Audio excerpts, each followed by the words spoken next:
Good morning बच्चों, कैसे हो आप सब। आई होप आप सब अच्छे हो। कि बच्चों आज है 2 नवंबर 2021। आज की जो वर्कशीट है वो 103 वर्कशीट है, मैथ्स की वर्कशीट है बच्चों। क्लास 4th है हमारी और ये हमारी रिकैप्चुलेशन वर्कशीट है। यहाँ सब बच्चे अपना नाम लिखेंगे और यहाँ अपने टीचर का नाम। चित्र पहेली, सबसे पहले चित्र पहेली दी है बच्चों। 2 चित्र दिए हैं।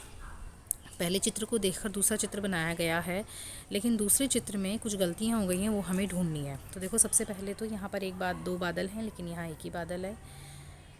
यहाँ पर सूरज बना है, लेकिन यहाँ नहीं बना है।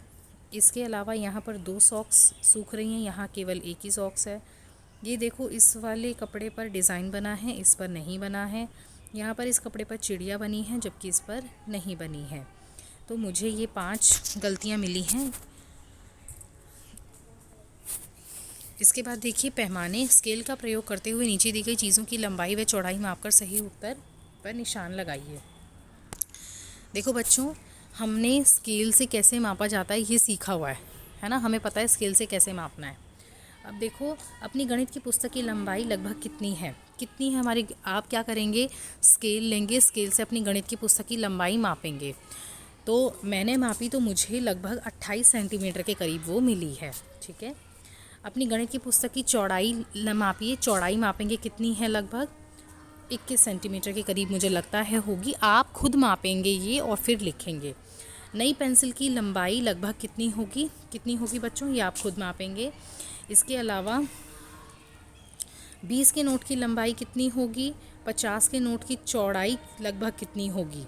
ठीक है, 20 के नोट की लंबाई मुझे लगता है 10 सेंटीमीटर के करीब होगी और 50 के नोट की चौड़ाई कितनी होगी ये भी आप देखेंगे। मुझे लगता है ये 3 सेंटीमीटर के करीब होगी। तो बच्चों, ये आपको कैसे पता लगेगा, जब आप स्केल लेकर बैठेंगे और उन चीज़ों की लंबाई को मापेंगे तब पता चलेगा। ठीक है, इसके बाद आपको करना है, अपने आसपास के बगीचे या किसी पार्क में जाइए और वहाँ से एक पत्ती तोड़ लीजिए और नीचे बॉक्स में जो बॉक्स दिया है उसमें आपको क्या करना है, अपनी कॉपी में पत्ते की रूपरेखा यानी कि आउटलाइन बनानी है और उसकी लंबाई मापनी है। ठीक है, जैसे मान लो ये पत्ता है, ऐसे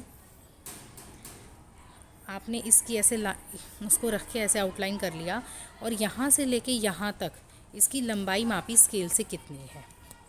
ठीक है बच्चों। अच्छा, इसके बाद है अभिभावकों के लिए सुझाव। बच्चों को अपनी पुस्तकों और कॉपियों की लंबाई चौड़ाई का ध्यान रखते हुए उन्हें व्यवस्थित रूप से रखने के लिए प्रेरित कीजिए। ठीक है, यानी कि अपनी किताबों को हमें व्यवस्थित रूप से रखना चाहिए, ठीक से रखना चाहिए, है ना। इसके बाद है कैब यानी कोविड अप्रोप्रिएट बिहेवियर। कोविड-19 के विरुद्ध लड़ाई में सुरक्षित रहने के लिए मास्क पहने। ओके बच्चों, तो ये थी आपकी आज की वर्कशीट। Bye students.